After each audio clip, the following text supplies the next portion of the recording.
dans cette ville de Gadara, cet homme était possédé par le démon. Si vous lisez très bien cette histoire, la Bible dit, cet homme possédé par plusieurs démons, légions, cet homme vivait où? Cet homme ne vivait pas dans une maison comme toi et moi.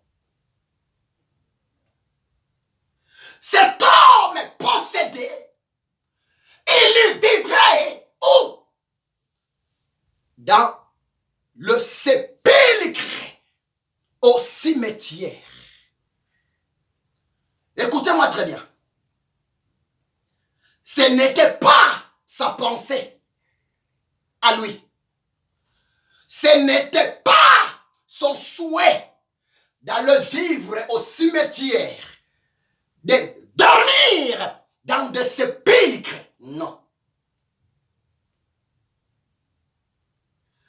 La Bible est tellement claire. La Bible nous dit, cet homme de Luc chapitre 8, verset 26 à 40, il était un homme fou, malade, mental. C'est-à-dire, cet homme, sa tête ne fonctionnait pas comme toi et moi, un homme normal. Cet homme fou, il vivait différemment par rapport aux hommes normaux.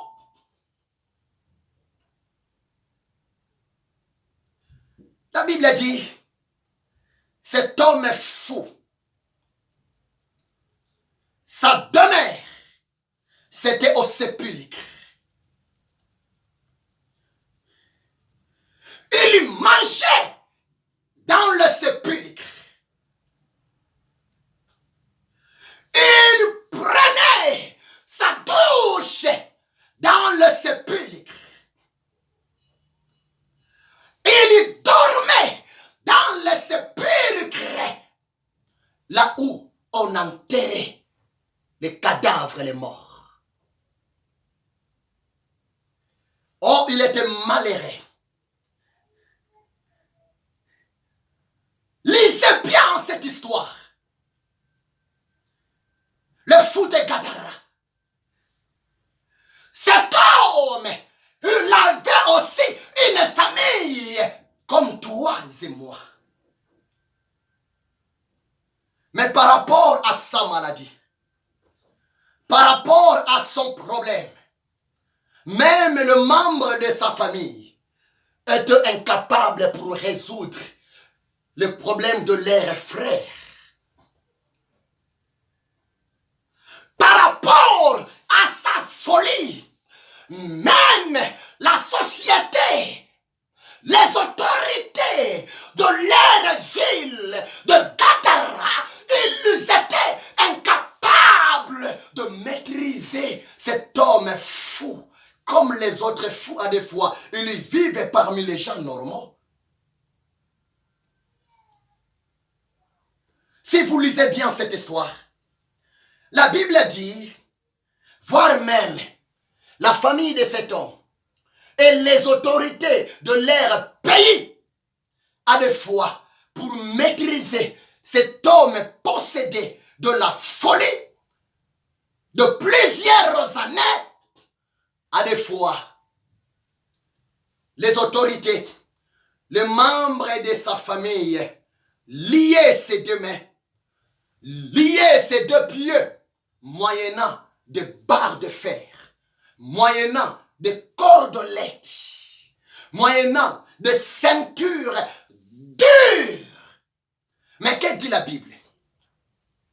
Malgré le genre de sa société, malgré les membres de sa famille, malgré les autorités, l'État de sa ville de Gadara utilisait plusieurs manières pour maîtriser, pour faire entrer cet homme dans la société, mais rien ne marchait. Tu sais pourquoi?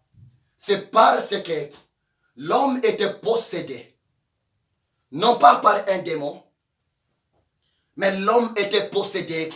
La Bible utilise le terme légion. Le terme légion, à peu près, c'est le même terme avec foule. L'homme était possédé par de légions, c'est-à-dire cet homme était habité par plusieurs démons.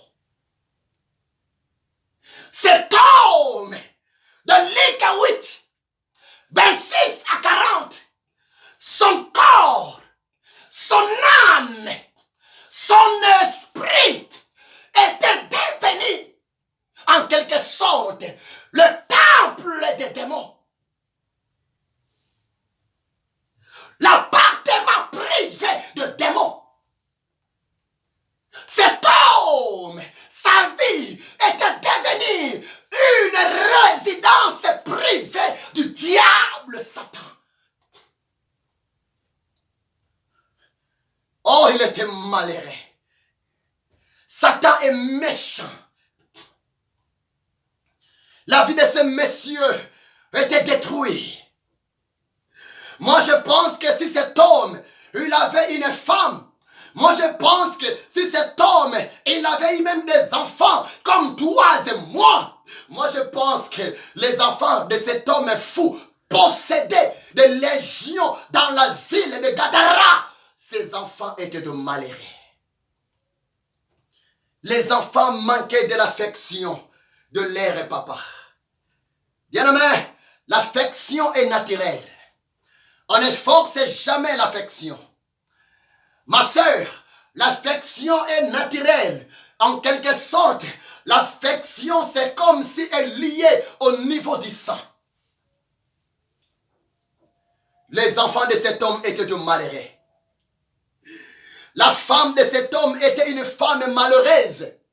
Elle vivait comme une femme veuve. Mais pourtant, son mari était vivant, mais possédé, habité par les légions, les démons.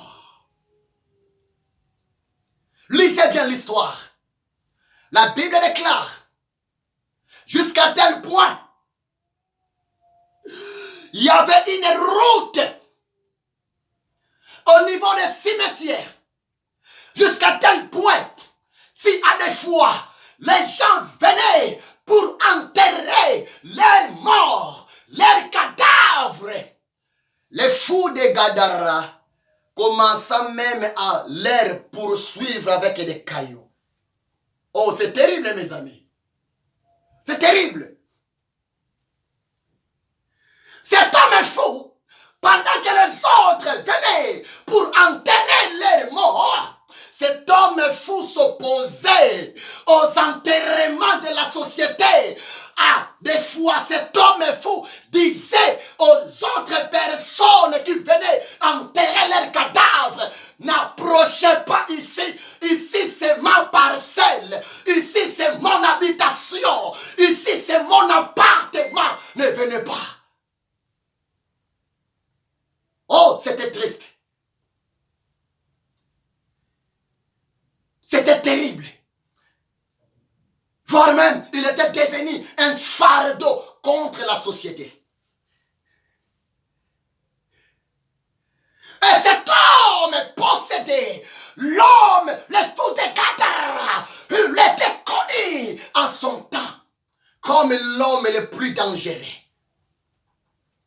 comme un criminel, comme un meurtrier, un fou dangereux. Moi, je pense que l'État avait même utilisé les soins médicaux. Mais ça n'a pas marché. Et lisez la Bible. La Bible dit, à deux fois, cet homme fou de Gadara, il faisait des déplacements. Il s'est déplacé du cimetière pour aller monter à la montagne. Et à la montagne, il poussait des grands cris. Alléluia. À la montagne, il pleurait. En quelque sorte, à la montagne, cet homme est fou. Je pense qu'il cherchait du secours. Ibaboso. Laissez-moi vous dire, il y a d'autres délivrances dans la vie d'une personne. Il y a d'autres cas. Il y a d'autres personnes qui sont tellement liées pour leur délivrance. Ça demande la présence du Créateur. Alléluia. Mes amis,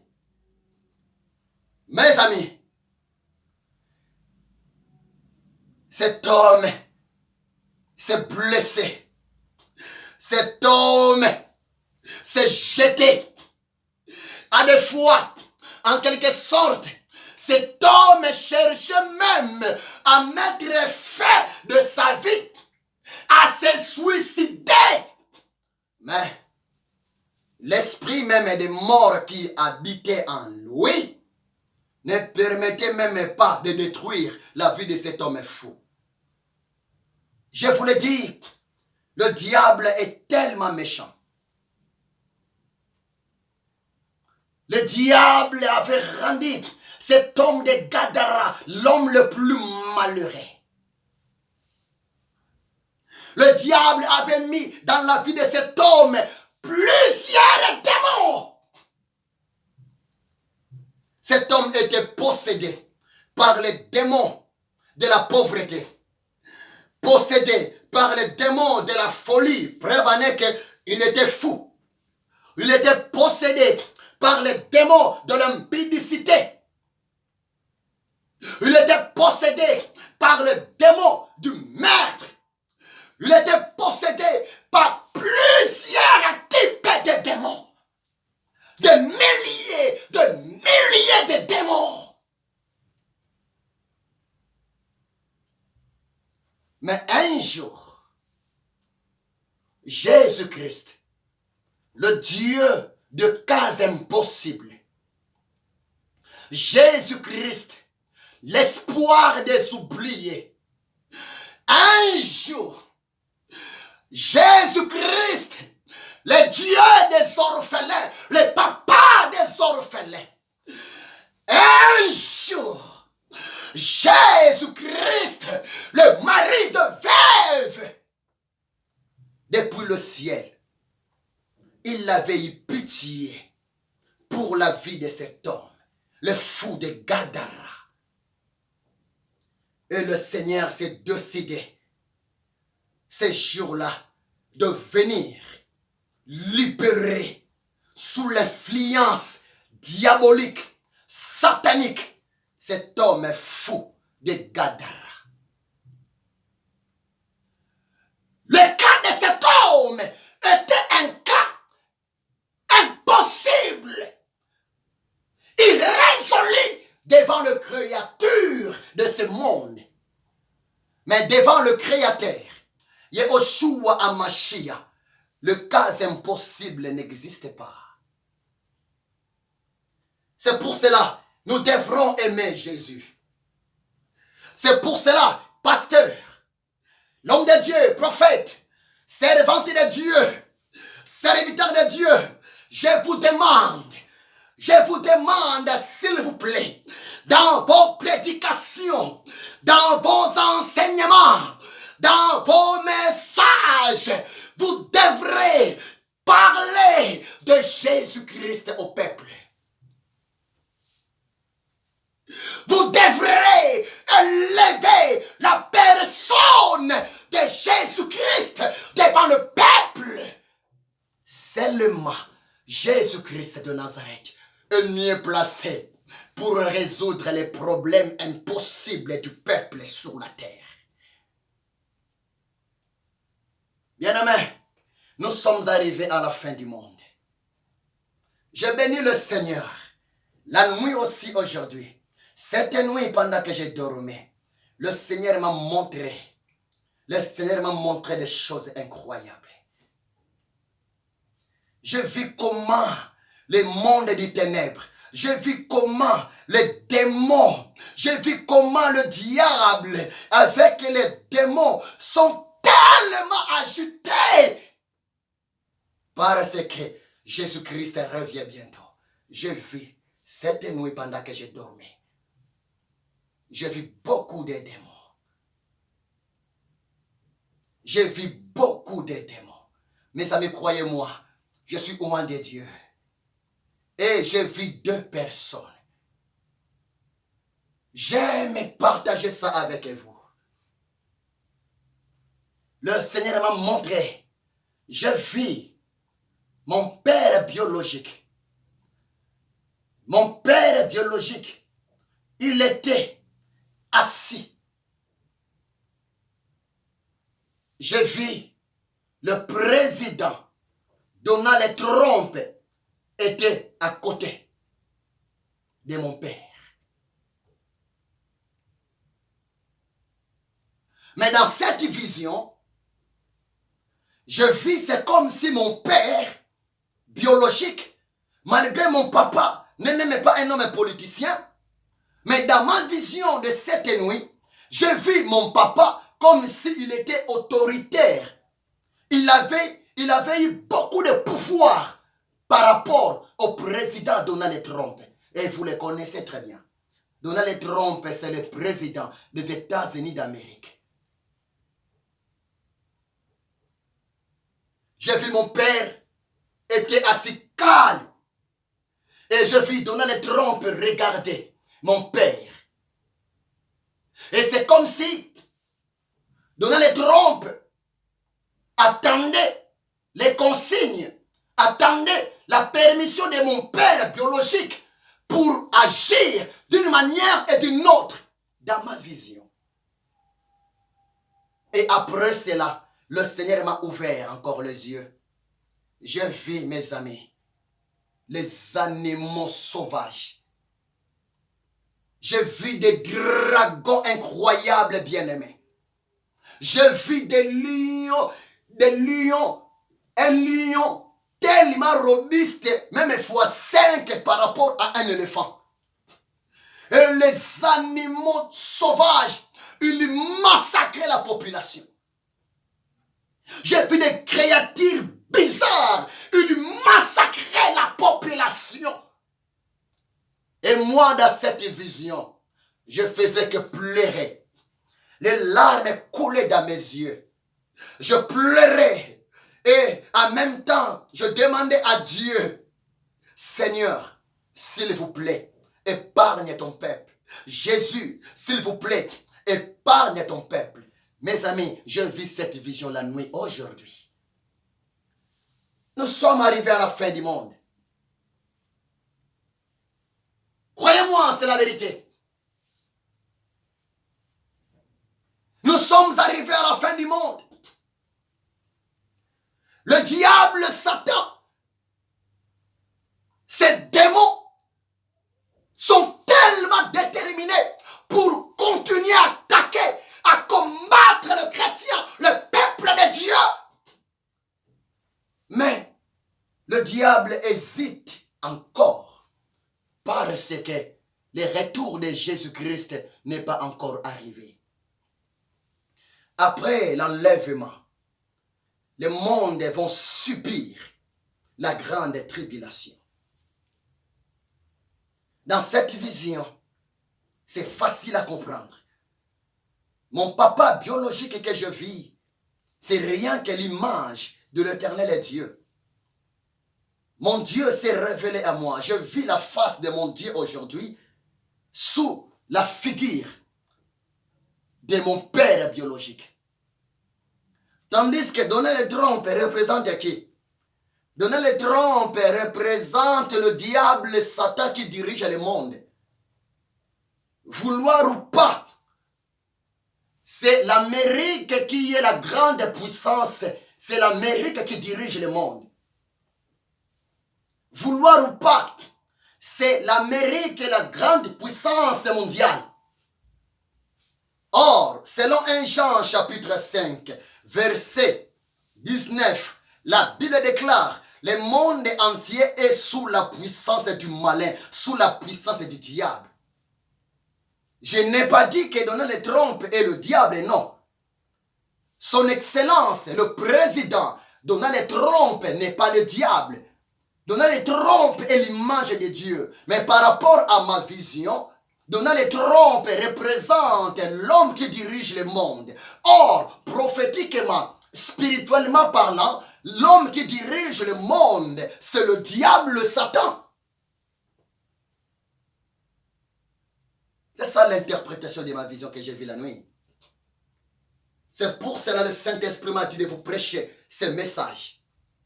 Jésus-Christ est venu pour nous délivrer sous l'influence du diable Satan. Nous tous, nous sommes attaqués. Nous tous, nous sommes combattus d'une manière et d'une autre.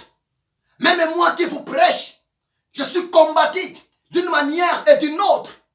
C'est pour cela, moi aussi, j'ai aussi besoin de l'intervention permanente de Jésus-Christ de Nazareth dans ma vie, dans ma maison, dans mon mariage, dans ma famille, même élargie.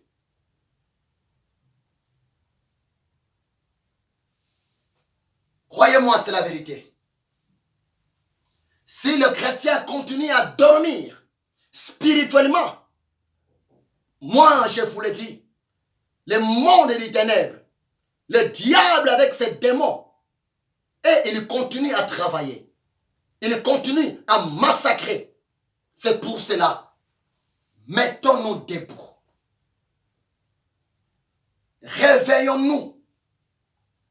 Ephésiens chapitre 5, verset 16. La Bible dit ceci. Les jours sont mauvais.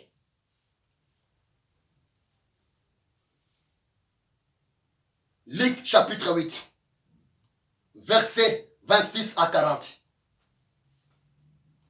Le fou de Gadara. Cet homme était possédé plusieurs années. Mais un jour, Jésus, l'homme de Galilée, ensemble avec ses apôtres, ses disciples, Jésus, lorsqu'il est descendu au bord du lac de Gadara, que dit la Bible? La Bible dit, l'homme fou, possédé par des milliers de démons. L'homme est possédé de loin. Quand il a vu Jésus, il y avait une réaction. Écoutez-moi très bien. La parole de Dieu contient de mystères. Cette histoire de Luc 8, 26 à 40, il y a tellement beaucoup de révélations. C'est pour cela que je vais aller doucement. Lorsque Jésus est descendu dans la barque au bord du lac de Gadara, de Gennesaret, la Bible dit, l'homme possédé, l'homme fou,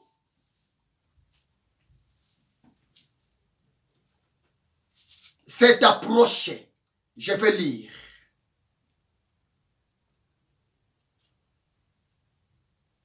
Verset 28.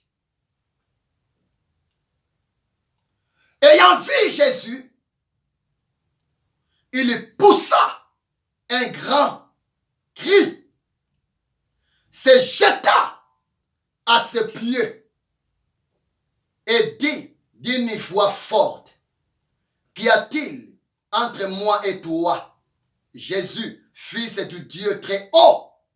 Je t'en supplie, ne me tourmente pas. Lisez bien la Bible avec les yeux de l'esprit. La Bible dit, il. Le il là, c'est au singulier. Le il là, à vrai dire, ce n'est pas l'homme possédé.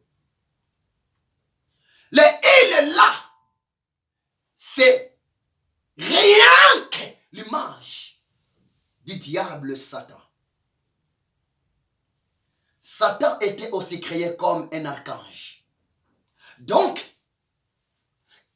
l'homme possédé par légion, plusieurs démons, parmi les plusieurs démons qui vivaient dans le corps de cet homme, le diable Satan était aussi présent dans le corps de cet homme légion. Suivez-moi très bien, l'homme de Dieu. Suivez-moi très bien, femme de Dieu, servante de Dieu. C'est un message purement prophétique. C'est un message de délivrance que même le peuple de Dieu ont besoin d'écouter pour leur délivrance. La Bible dit dans le verset 28, Luc chapitre 8, ayant vu Jésus, il poussa un cri, se jeta à pied et dit d'une voix forte, qu'y a-t-il entre moi et toi? Et si ce n'est pas l'homme possédé qui parle, et si dans Luc 8, verset 28, c'était le diable, c'est le diable, c'est le diable qui parle ici. Lorsque le diable, avec ses démons, dans le corps de cet homme de Gadara, lorsque le diable Satan, de loin, il a vu Jésus descendre, automatiquement, le diable avait pressenti. Ah, Jésus est venu pour délivrer mon client. Le diable, automatiquement, il avait pressenti, il avait compris. Jésus, tant que le Créateur, le Dieu de la compassion, le Dieu de la miséricorde, le Dieu de cas impossibles, le Dieu de miracles, il va faire quelque chose pour cet homme fou que j'ai possédé pendant plusieurs années. C'est pour cela, le diable est venu. Le diable commença même à parler. Le diable a poussé même un cri. C'était quoi? Le cri de la défaite. Le diable a poussé le cri de la défaite. Et le diable, voire même que dit la Bible, le diable dans cet homme possédé, il s'est jeté devant le pied de Jésus. Oui. Lucifer, avant de se rebeller, dans le ciel, ensemble avec les autres anges, Lucifer, lui aussi, il jetait ses pieds dans l'adoration devant Jésus-Christ. Et ces jours-là, le diable, dans la vie de cet homme, ne pouvait même pas regarder Jésus en face. Le diable savait, Jésus est en colère contre lui. Le diable savait, Jésus est déterminé pour déloger les démons, déloger le diable dans la vie de cet homme de Gadara. Le diable s'est jeté devant le pied de Jésus. Le diable, il s'est rendu inférieur devant Jésus. Et le diable, voire même, commença même à supplier Jésus. Le diable, voire même, commença même à faire la prière de la supplication en Jésus-Christ. Il a demandé à Jésus, Seigneur, ne me tourmentez pas. Ça veut dire quoi? Le diable sait très bien. Le tourment éternel est réservé pour lui. Le diable sait très bien. Le tourment éternel, le temps des faits, le jugement, la colère de Dieu, la punition de Dieu est réservée pour lui et pour ses démons. C'est pour cela le diable commença par supplier Jésus. Ne me tourmentez pas. En quelque sorte, le diable voulait seulement dire, Seigneur, je sais, mais mon temps n'est pas encore arrivé. L'ère de ma punition n'est pas encore arrivée. Laissez-moi continuer à vivre dans la vie de cet homme que je rendais fou. Mais le diable n'oubliait quelque chose. Le diable ne savait pas. Cet homme était l'image de Dieu. Cet homme était la ressemblance de Dieu. Et ce jour-là, Dieu est descendu dans le corps de Jésus-Christ pour libérer, récupérer, délivrer sa créature, son image et sa ressemblance. Je suis obligé de m'arrêter aujourd'hui. Je vais continuer ce message. Je vais continuer ce message. Aujourd'hui, je suis obligé de m'arrêter dans le verset 28 de Luc chapitre 8. Lisez la Bible avec l'aide du Saint-Esprit, tu vas comprendre. Dans le verset 28, ce n'est pas l'homme possédé qui parlait. Ce n'est pas l'homme possédé qui disait à Jésus, oh, ne faut pas nous tourmenter. Ne faut pas me tourmenter. Laissez-moi pardon. Non. La personne qui parlait ces jours-là devant Jésus, ce n'était pas l'homme fou, mais c'était le diable. Le diable en personne parlait, moyennant la bouche de cet homme. Que Dieu vous bénisse abondamment. Je suis obligé de m'arrêter ici, mon ami. On va continuer ça demain. Jésus est venu pour nous libérer sous l'affliction.